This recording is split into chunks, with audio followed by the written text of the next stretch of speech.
Ladies and gentlemen, the secret word tonight is table. T-A-B-L-E.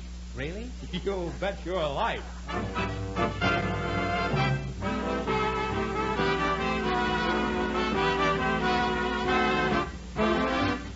It's Groucho Marx in You Bet Your Life, the comedy quiz series produced and transcribed from Hollywood and brought to you by the DeSoto Plymouth Dealers of America, who invite you to see and drive the delightful, lovely DeSoto for 1956. The time has come, it's very clear. The car you wanted is really here. It's delightful, it's lovely, it's DeSoto. You'll understand the reasons why. But once you drive it, you want to buy. It's delightful, it's lovely, it's DeSoto.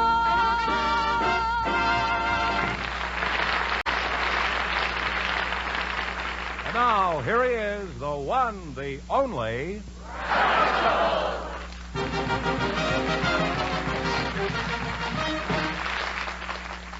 Well, here I am again with $1,000 for one of our couplets.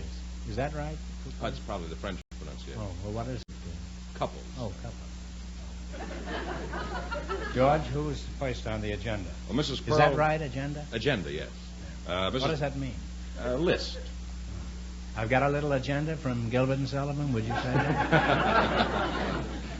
Someday it may happen that a victim must be found. I've got a little agenda. That doesn't make sense. No. List. A roster.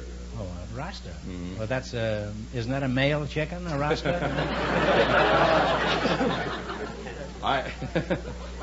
You know, Franz Liszt, when he was born, that's what his mother sang. I've got a little list, I've got a little list. Mrs. Pearl Runyon and Mr. Charles Pierce are waiting to talk to you, Groucho. Folks, you come in, please, and meet Groucho Marx. Welcome for the DeSoto Plymouth dealers. Say the secret word, and you each take home an extra $50.50. It's a common word, something you would normally find around the house. Now, let's see. Pearl Onion and Charles Pierce.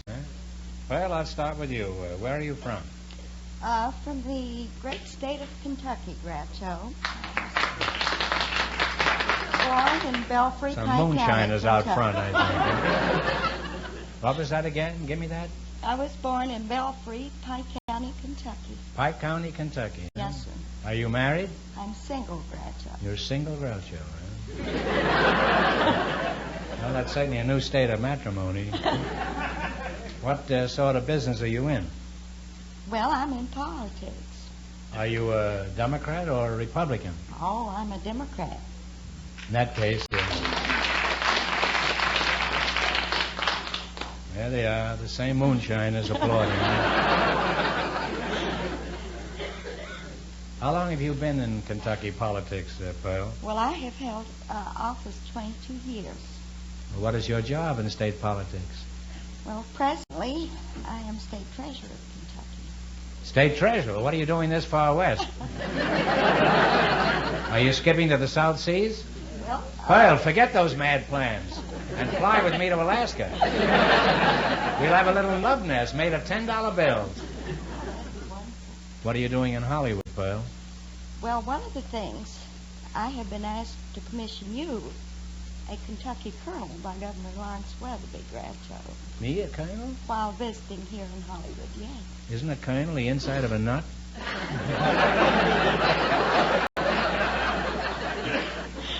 Why me? What have I done for Kentucky other than staying out of the state? Oh, well, you've given a lot of people a great deal of pleasure in Kentucky by your program. By the program. Will this give me any And- special privileges if I should come to Oh, Louisville yes. or Lexington or Few, Frankfurt? yes. Well, what are we waiting for? Let's get busy on that state treasury, huh? Your name is, let's see, Charles Pierce, huh? Yes, sir. Are you one of the Pierce brothers? No, I'm not one. You're not. Do you know who the Pierce brothers are? Yeah, they were the Undertakers. But Well, they still are, I imagine. It's not a dead issue yet, you know. not the same line of business. I correct people's health and make them look younger. I see. Even to get old. Oh, well, that's very... How old are you, Charlie? 89. 89. Find out. Are you proud of your age? Yeah, indeed. Well, I guess Having you should. fine health. I guess you should be, huh? 89 is an age to really be proud of. That's the difference between a man and a woman. If a woman were 89, she'd say she was 56 and be ashamed of it. Why did you come to Hollywood, Charlie? Were you sick of fresh air? No. I came here for my health. You came for your health? What an optimist, eh? Obviously, you don't know much about California. How long have you been here? 55 years. Well, that's a great tribute to our climate. You must have been living in an airtight jar for the last 55 years. Well, anyway, I presume you're both familiar with this game, huh? Yeah. We start you off with $100, and if you miss a question, you lose half of your bankroll. And we only want one answer between you on the answers. Now, you selected American history. And remember, the more the question is worth, the harder it is. 70. $70. From what country did the United States originally obtain the Philippine Islands? Spain. Spain is right. You now have $170. Now, what are you going to go for? 80. $80. President Jefferson bought some land from Napoleon that eventually became Arkansas, Iowa, Kansas, Nebraska, and parts of 9 other states. What was this important acquisition called? Louisiana. Louisiana Purchase. Louisiana Purchase is right. You now have $250. What do you want to try now? Little one or a big one? 90. 90. In 1801, one of the Barbary states declared war on the United States for refusing to pay tribute to their pirates. What Barbary state was this? One answer now. What was the name of the Barbary state? Spain. No, it was Tripoli. You lost half your $250. You will now have $125. All right, you're still in good shape. Shall we say 100? 100, 50, or 100? The first direct tax levied by England on her American colonies was a tax on newspapers, almanacs, pamphlets, and legal documents. What was this objectionable act called? The Tea Act, the embargo on tea in the Massachusetts. Give us an answer. Tea. No, I'm sorry, Charlie, you were flirting with her, but it was the Stamp Act. They dumped the tea in the harbor, but this was the Stamp Act. You wind up with $62.50. Well, I'm sorry you didn't win more. Thanks and good luck from the DeSoto Plymouth dealers. Thank you. And a Happy New Year.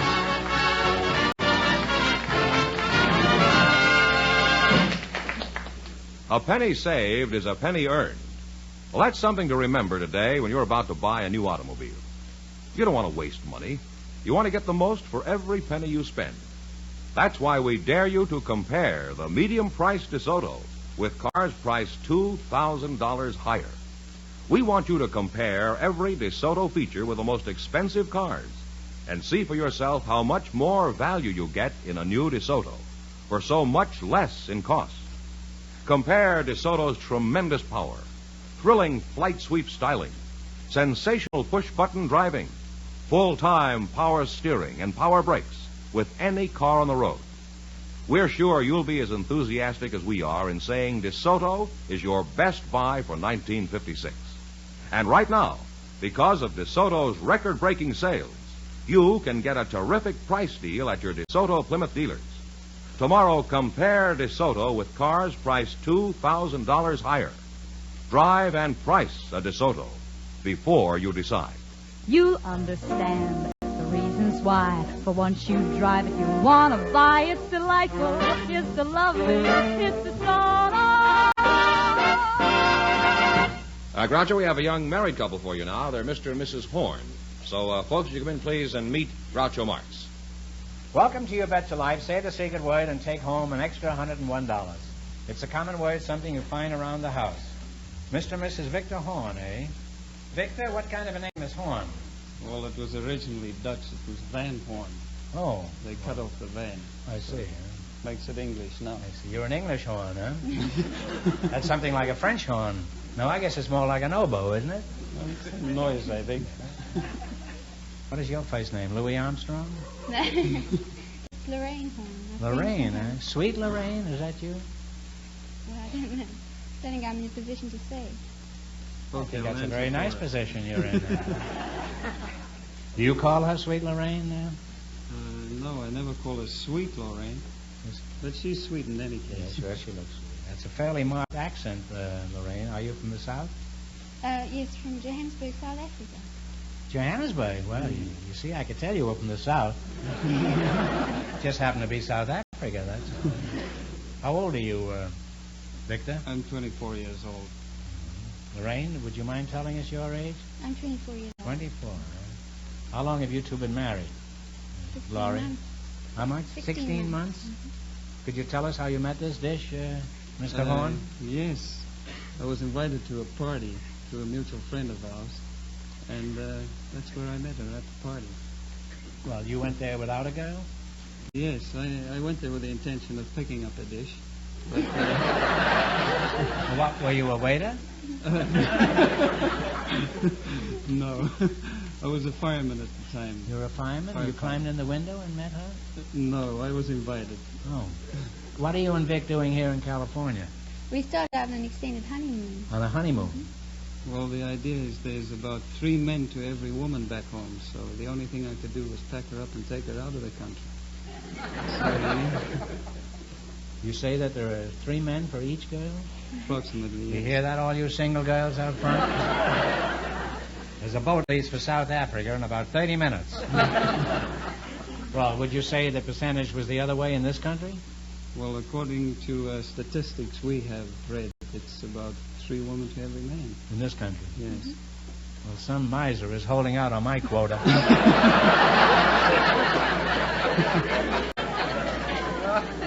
All right, well, let's play You Bet Your Life and see how much you can win.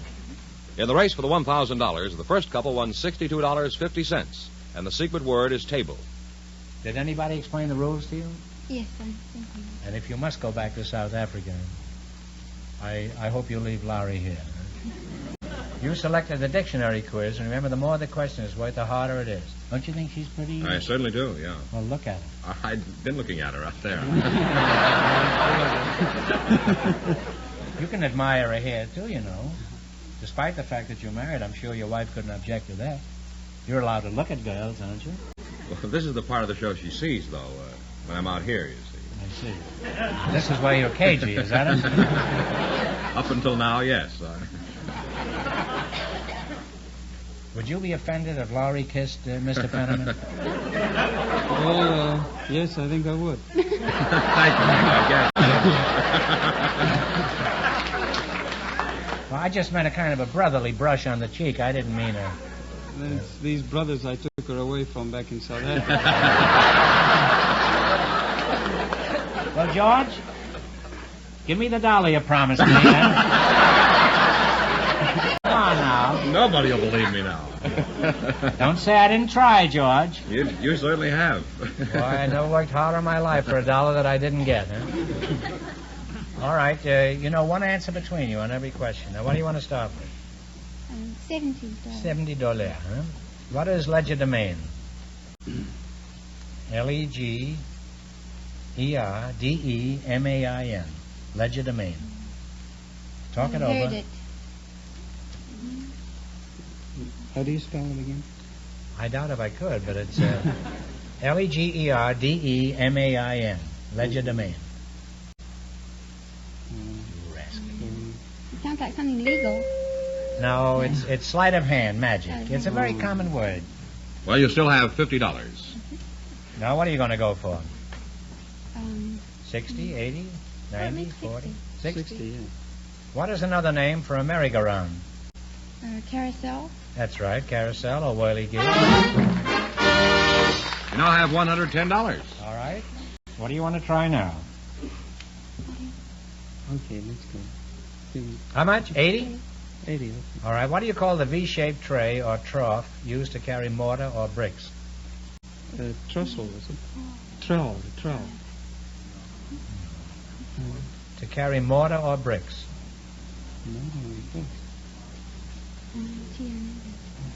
V-shaped.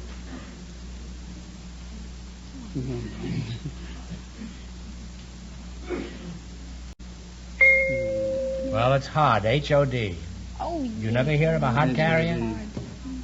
You now have $55. Well, you still have another chance. What do you want to try? I think we make it high 90. 90? Yeah, okay. All right. If a philatelist collects stamps, what does a numismatist collect? That sounds... Well, it sounds like coins. But It is right. Coins. Don't go any further. And you wind up with $145.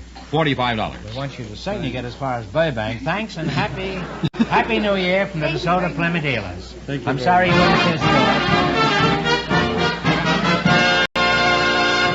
Oh, Groucho, Mrs. Verna White and Mr. Eugene Mariani are waiting to talk to you. So, folks, would you come in, please, and meet Groucho Marx. Welcome to the DeSoto Plymouth dealer. Say the secret word and you'll divide $101. It's a common word, something you find around the house. Verna White and Eugene Mariani, eh? Verna, I'll start with you. Where are you from? Well, I was born in Chicago, the north side of Chicago. That's those Went to- bootleggers again out there. Huh? You were born in Chicago? Uh-huh. Why did you come to California, Verna? Did you fall for all that double talk from the Chamber of Commerce? Well, I thought the rooms would be large, and it would be a chance for us to manufacture our large king-size beds. Now, just a moment. You think the rooms are larger here than they are in Chicago? I think so. Why? How did you arrive at that conclusion? I think there's more space here. Well, you mean in the home or in the street or where? All over. All over. Uh-huh. All over the street. Huh? Well, what kind of beds do you make? Well, we own White and Pebley Company. We're manufacturers of the large king-size beds. You make a Oh. living making king-size beds? All different That's rather a custom limited beds. field, isn't it? How many kings are there left? Why don't you just try making ex-king-size beds? One bed big enough for Farouk would set you up for life.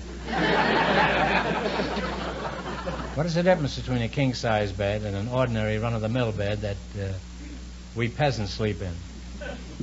Well, the full-size, regular full-size bed is 54 inches wide and 70 inches long, and the king size is 6 foot wide and 7 foot long. You know, with a bed that size, I'd be exhausted just crawling to the edge to put my slippers on. What are some of the unusual beds you've constructed, Verna?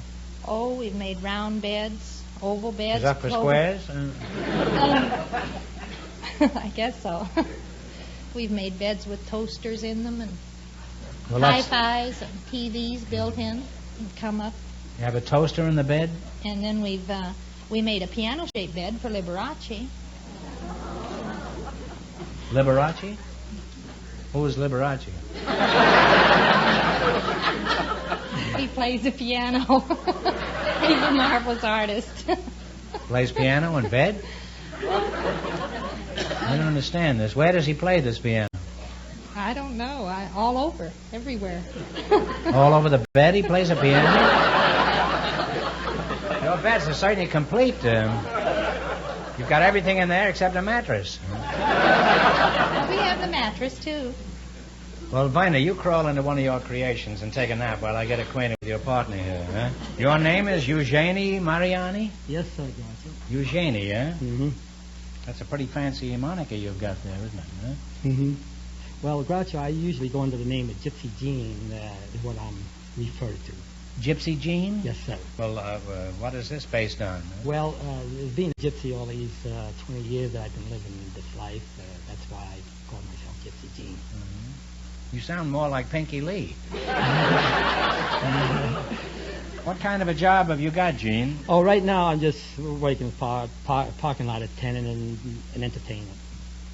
Parking lot attendant and entertainer, huh? Mm-hmm. That's kind of a peculiar combination, isn't it? Well, what do? Do you entertain in parking lots? No, right now I am the mayor of Muscle Beach. Oh, well, you must spend a lot of time sleeping if you're a mayor, aren't you? Gene? Yes. Would you be interested in a private king-size bed? Yes, Groucho. Well, I have the whole beach and I have the stars above to sleep in. You have the stars above, huh? Yeah, to look at. That may be true, but her beds over here have TV sets, hi-fi, coffee makers, and toasters. What has your bed got? Grunions, Groucho. I can't argue with that, Gene. It's one thing I've always wanted to do, go grunion hunting in bed. Well, and you're one of Southern California's nature boys, Gene? Yes, sir, Groucho, I am. We had a nature boy on our show last year. I don't know whether you saw him. Yeah, I know. He's my buddy. Oh. He said he slept out in the open and just ate nuts and berries. Is that what you do, eat berries and nuts? Groucho, I eat grass and drink grass juice. Well, how many quarts do you give a day, huh? And I eat kelp and make kelp salads and raw fish. Raw fish, huh? That's right, Groucho. That sounds terrible unless you happen to be a garbage disposal. Well, Eugenie, I've never tried a seaweed salad. I always order a seaweed sandwich when I go into one of those beach places. You're fairly normal for a nature boy, Eugene. Thanks, Groucho. Compliments. Well, you know, I always thought you fellas wore a bushy beard and sandals. Isn't that standard outfit for a nature boy? Yeah, but now I'm civilized, Groucho, and some girl got into my life and made me civilized. You've fallen in love? Well, that's what you call it. What a shame. Just when you were enjoying life. Well, two can live as cheaply as one, especially if you're eating seaweed salads. Just cut down on the mayonnaise, that's all. Well, we're going to play You Bet Your Life. You both know how to play this game? Yes, sir. In the race for the $1,000, the second couple is leading with $145. Now, you selected the musical category. These are all top tunes of the last 20 years. Remember, the more the question's worth, the harder it is.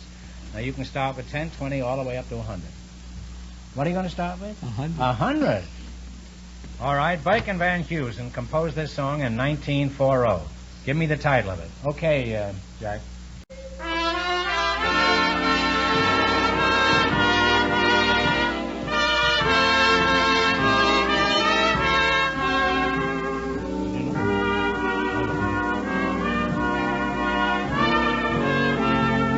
Sorry, Groucho.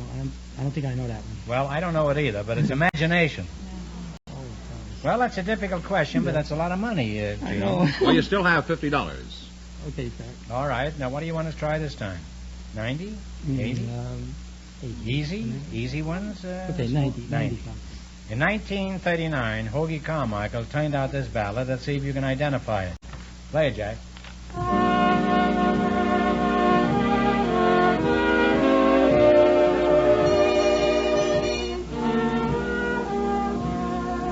Talk it over.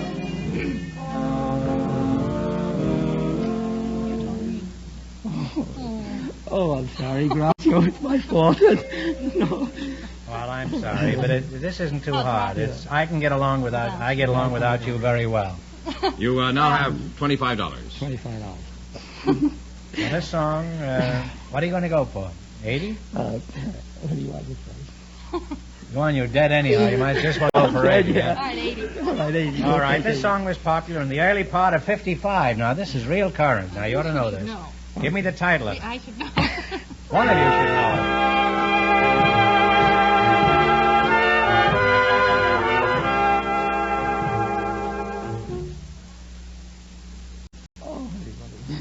I'll have to get him a song of 1956, I think. I'm sorry, Groucho. Well, it's Sincerely. Sincerely. You now have $12.50. Oh, well, let it go. Well, might just well go for 70, I guess. Huh? Okay. You're sunk anyhow. Bob Wills wrote this Western song that was popular a few years ago.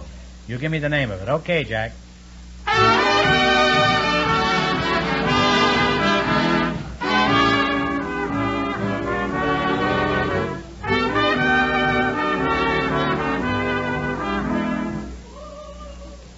I know it, Groucho. No. No, I'm sorry. It's San Antonio Rose. You wind up with $6.25. Eugene, I'm sorry. I'm going to give you one question. You get it right, and we bring your winnings up to $25. Are you ready? What color was the old gray mare? Green. Green is right. Give him the money. Thanks, and a Happy New Year for the Soda Plymouth dealers. I'm sorry you didn't win this. We have a nice dance.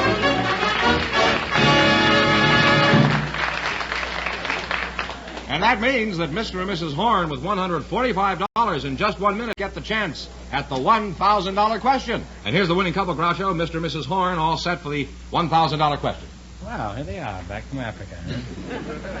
Here we go for $1,000. I'll give you 15 seconds to decide on a single answer between you. Think carefully and please no help from the audience. For almost 600 years, the Turks ruled a vast empire that was broken up at the end of the First World War. For $1,000, what was this Turkish empire called? Talk over.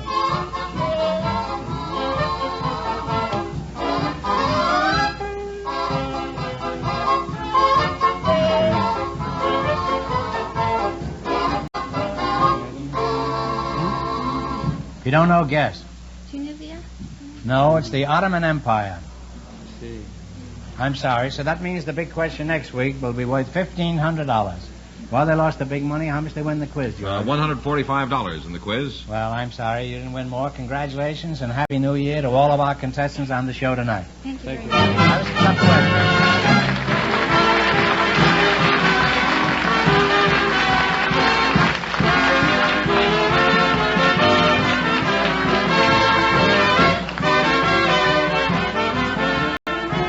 Be sure to tune in again next Wednesday night at the same time for the Groucho Marx Show, when the big question will be worth $1,500. Don't miss the Chrysler Corporation's big TV show on another network.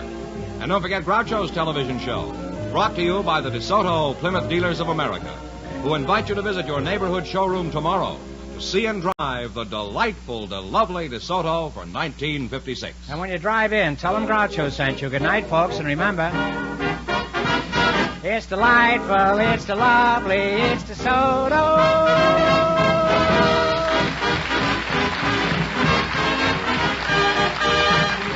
Folks, here's a reminder from the National Safety Council. Watch for ice patches on seemingly dry pavements, especially around curves, beyond hill crests, on bridges, and in shaded spots. You Bet Your Life, transcribed from Hollywood, is produced by John Goodell. Directed by Robert Dwan and Bernie Smith. Music by Jack Meekin.